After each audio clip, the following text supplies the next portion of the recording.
Nós estamos aqui com uma exposição coletiva na Monarta Studio, no Espaço 356, com uma diversidade de trabalhos artísticos que remetem para o esporte, para arte mais de paisagem, ou temática ambiental e também trabalhos contemporâneos, não é? A Monarto, ela traz também a proposta de residência artística. Não só a exposição, mas os artistas estão regularmente, né, trazendo atividades aqui, um experimento, uma oficina, uma atividade coletiva. Isso é interessante porque aproxima o público do artista e também do processo criativo, porque é muito comum a gente chega na galeria e vê a exposição toda montada, tudo pronto, bonito, mas a gente desconhece como que o artista chegou àquele resultado. Então é que isso é fascinante, porque cada artista tem uma técnica diferente e esse processo ele é muito rico justamente porque mostra a variedade de trabalhos, o caminho que cada um faz, que a gente vê, por exemplo, a Andreísa, que trabalha com material reciclado, o Fred, que já trabalha também com linguagem digital, intercalando com outros materiais, o Marcelo e a Poli. Quer dizer, todos os artistas, eles mostram pra gente um universo único. Isso é que é bonito na arte, porque cada trabalho tem uma identidade própria. Essa ideia veio dos painéis de Copa do Mundo, veio do Guilherme, foi um convite do Guilherme, que me chamou e falou: Fred, tô com uma ideia aqui, assim, vamos fazer. E o meu trabalho é sempre com pintura a óleo. E aí, quando veio o projeto, eu achei legal demais. Aí veio o meu lado publicitário. Eu falei, bom, vamos trabalhar isso como pintura digital, porque eu tinha 10 dias para fazer 21 obras. E aí todo esse trabalho foi feito em pintura digital, impressa em Canvas, e eu tentei trazer os jogadores de cada época. Então não ficou só nos recentes. Então eu peguei Van Basten, peguei Pelé, e aí foi o Rossi na Itália, e eu fui trazendo essas personalidades para hoje, né? Porque tem o lado da nossa época que via, a época dos nossos pais, e agora dos nossos filhos, né? Então foi isso que eu quis trazer como uma linguagem digital, como uma linguagem moderna.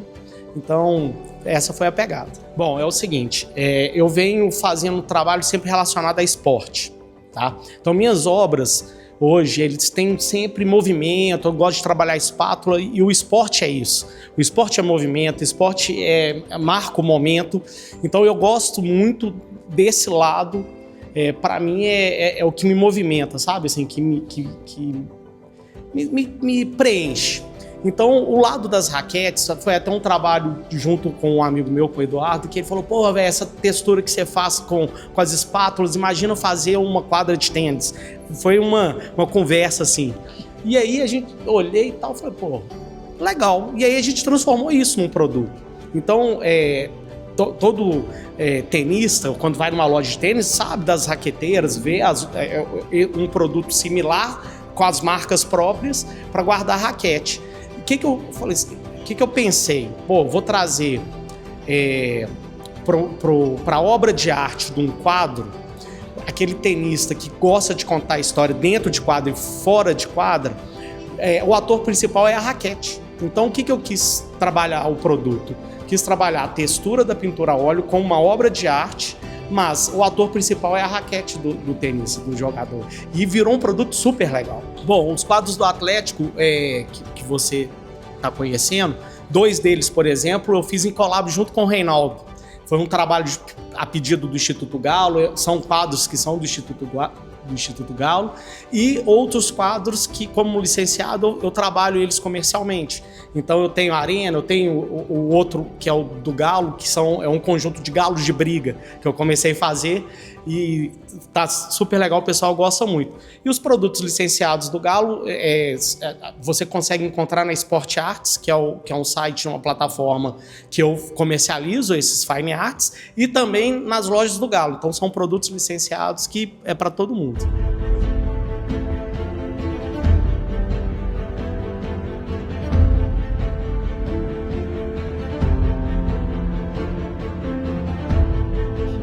Bom, esse é um grande projeto, né? É uma obra que eu me dediquei por 3 anos e ela é direcionada ao meu filho, né? Ao filho Jardim. Essa metáfora do jardim fazendo, né, uma referência direta aos jardins do planeta, né? Aos ambientes naturais, onde a gente, dentro de um processo de desenvolvimento econômico, temos que ser responsáveis e tratar esses ambientes de uma forma adequada, né? Obviamente que quando a gente pensa em sustentabilidade, em desenvolvimento econômico responsável, a gente tem que trazer essa perspectiva, e aí obviamente que essa é uma literatura de transmissão. Eu, como consultor ambiental há mais de 25 anos, eu queria ter essa possibilidade, não somente de deixar para o meu filho, né, uma história de como esse pai pensa em cuidar desses ambientes naturais, mas também, por que não, trazer esta influência para outros pais e para outros filhos que possam, então, cuidar do planeta de uma maneira melhor. E aí, fechando essa história, né, o Fred vem para brilhantar o trabalho com as figuras que são lindas, as ilustrações de cada poema que aqui estão contidos. E eu acho que ele conseguiu de uma maneira assim, muito suprema trazer essa mensagem geral de que cuidar do planeta não se trata de uma questão ético-moral, mas antes de tudo de sobrevivência, né? Então, eu acho que isso tudo ficou muito claro dentro do trabalho e esse projeto que a gente quer levar adiante, né? E foi muito bacana fazer esse projeto, porque quando eu recebi os poemas, primeiro quando ele me contou qual que era o projeto, eu olhei para ele, um cara desse tamanho, e falei assim, bicho, um cara desse escrever poema, tá, vamos ver até onde vai. E eu recebi os poemas. Na hora que eu comecei a ler, eu falei assim, não, bacana demais. E aí vem o lado onde ele conta todo esse aspecto de sustentabilidade, fala um pouco desses cuidados.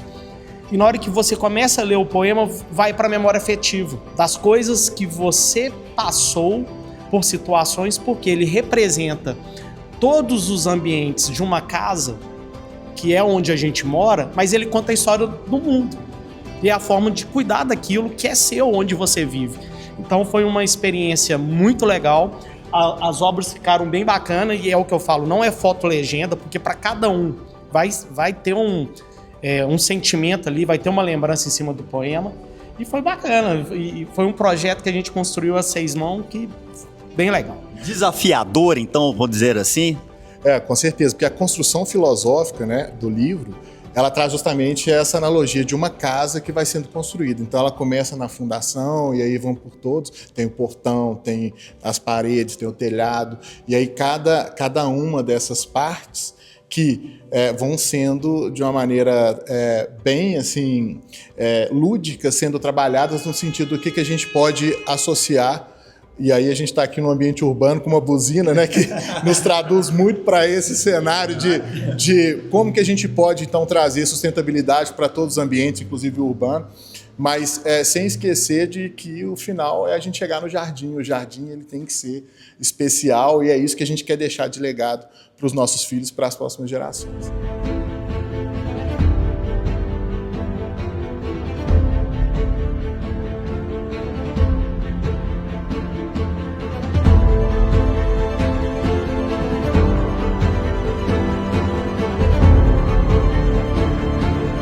Eu sou Andreisa Sanfins, estamos aqui no Monarto Studio e eu vou te mostrar um pouco da minha exposição. A minha exposição começa aqui com obras que retratam o barroco mineiro. São as obras de Aleijadinho, as esculturas que compõem o Santuário de Bom Jesus, lá em Congonhas. Aqui você consegue reconhecer, né, os profetas, mas especialmente esse quadro, ele está aqui para mostrar como que é o processo criativo. Então eu faço desenho e a pintura e em seguida eu faço a colagem. Essa colagem que é feita a partir de grãos de plástico reciclado. Então a gente tem aqui toda uma conversa sobre sustentabilidade, um reaproveitamento de material, mas trazendo beleza, trazendo textura e uma inovação naquilo que todo mundo já conhece, ou seja, obras clássicas do barroco que estão à disposição dentro da cultura mineira. Então aqui a gente vem com esses profetas, né, em cores variadas, e tem aqui uma curiosidade, porque as cores desses grãos eles é que trazem a minha criatividade. Então, meu processo criativo, ele tem muito a ver com aquilo que a indústria, que chama Resiban, do Grupo CRB, pode me fornecer dentro dos lotes de produção. Então, me forneceu um azul, me forneceu um bege e um marrom, e a partir disso é que eu pude criar o meu projeto, tá? Aqui nós temos, então, já avançando, um projeto mais recente, que é o olhar. Então, aqui eu trago cenas do cotidiano de pessoas que também trabalham com reciclagem. Então, aqui a gente tem mulheres, o menino, a Flora, o nego e tem uma catadora. Uma catadora, né, com uma expressão forte, uma mulher que trabalha de sol a sol, envolvida aí nesse processo tão importante, né, que a gente vem discutindo, que é a reciclagem, sustentabilidade e o planeta. Esses dois quadros aqui eu chamo de Pórtico Atlas. E são também uma investigação a partir do barroco e do neoclássico, onde tem esses telamones, que são essas figuras de sustentação dos prédios neoclássicos, fazem as colunas, os pórticos. E aqui eu mesclei com essa figura mítica do Atlas, que carrega o peso do mundo nas costas, né? Então aqui tem uma fusão de ideias, né, e que mostra essa expressão forte do ser humano, né, nessa luta que é a vida, né, e esse peso suportado, né, integralmente, seja pela força bruta, seja pela inteligência. Aqui a gente trouxe um nosso material, né, para contar essa história, e aqui todo o processo da reciclagem, que são os grãos, de onde eles vêm, aqui o lixo, né, o plástico sendo reaproveitado na indústria e que vai trazer para a gente esse grãozinho que, na verdade, é a matéria-prima para novas embalagens. E, por fim, aqui tem um desafio que o Guilherme e a Simone me trouxeram. Eles queriam um painel, queriam fazer uma ocupação do espaço e me pediram uma intervenção, utilizando a minha temática. Então, utilizando materiais reciclados, inclusive o grão, eu criei essa imagem aqui do oceano de plástico, né? Então, você vê aqui, quanto maior a distância, mais você consegue visualizar a paisagem, né? E, no entanto, quando você está próximo, você só vê mesmo o material, tudo isso aqui é plástico, né? Então você vê aqui uma lona de plástico, essas cordas, né, que fazem os fardos, né, embalagem de fardos, o saco de plástico, né, já reciclado, e aqui os grãos, só que aqui numa forma de bolachas, que são testes de umidade que a indústria faz e me forneceram para esse trabalho.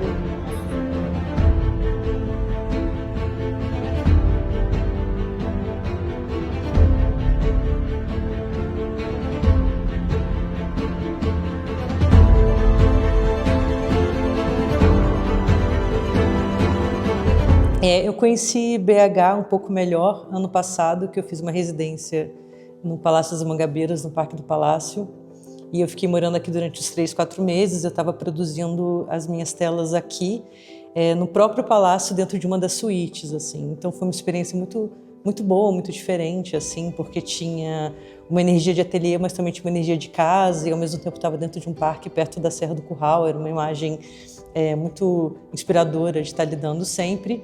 E eu comecei a me relacionar um pouco com o contraste entre o Cerrado mineiro e o Cerrado brasiliense. Eu sou nascida em Brasília e eu cresci tendo essa conexão, né, com esse bioma que é o Cerrado. Então a minha pintura ela tem bastante a ver com essa questão do seco e do molhado e da sensação dessas paisagens, sobretudo das paisagens que lembram o território de onde eu vim, assim. E também, né, da conexão que esse território tem com outros campos, como o Cerrado Mineiro e também com outros lugares, assim. Atualmente eu estou desenvolvendo algumas telas que têm a ver com algumas paisagens associadas ao Cerrado Mineiro, mas também associadas a algumas paisagens artificiais que vão sendo criadas por causa da mineração. Então eu acho que tem toda essa questão nesse conflito, né, essa polêmica de lagoas, por exemplo, que são construídas porque precisam ter espaços para os resíduos e tudo mais, mas que aos poucos vão transformando uma paisagem, né? Ou o que acontece com o morro depois que ele vai sendo meio decapitado pela mineração, assim. Então, são paisagens que têm uma energia de impacto, de dor, né? E ao mesmo tempo tem uma beleza estética confusa, porque você não sabe até que ponto aquilo é artificial ou não, assim.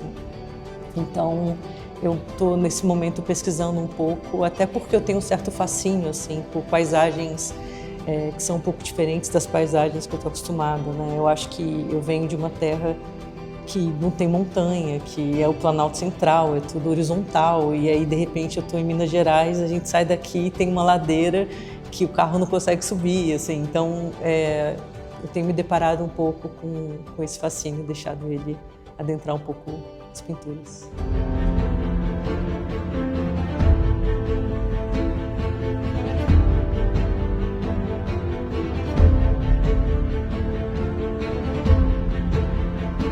Eu sou Marcelo Silva, eu sou professor aposentado da Universidade Federal de Ouro Preto e tem 10 anos que eu pinto. Nos últimos 4 anos eu resolvi mostrar o que eu faço. Eu, na verdade, resolvi dividir a emoção que eu tenho expressa nesses quadros com as pessoas que os verão. Então eu quero começar dizendo o seguinte: eu uso 2 técnicas. Uma técnica que é chamada de técnica mista, onde eu misturo tinta acrílica com tinta spray, com canetinha, para conseguir várias texturas e várias dimensões nas figuras. Esse quadro eu gostei muito, porque no final aparece uma figura aqui que parece uma carinha de um primata com um bonezinho de trabalhador da construção civil. Então eu chamo esse quadro de O Trabalhador da Construção Civil. Isso se chama interconectividade, e eu acho que na vida existe interconectividade, no planeta Terra existe, no universo existe essa interconectividade. Tudo é interconexo, tudo se relaciona, e quando acontece uma coisinha aqui, isso pode ter um reflexo imenso lá.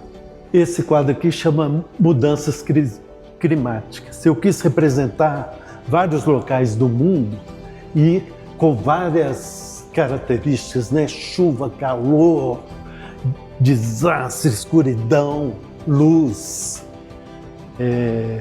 Que eu acho que isso é uma coisa muito importante, principalmente hoje nos nossos dias. Esse quadro chama Brasilidades. Então, roça, abóbora, boi, sol, né? Tudo que existe no Brasil, porque eu acho que a gente fica fazendo muito, representando uma casinha chinesa, uma casinha na Itália, a Torre Eiffel, a torre... E na verdade a gente esquece da gente, né?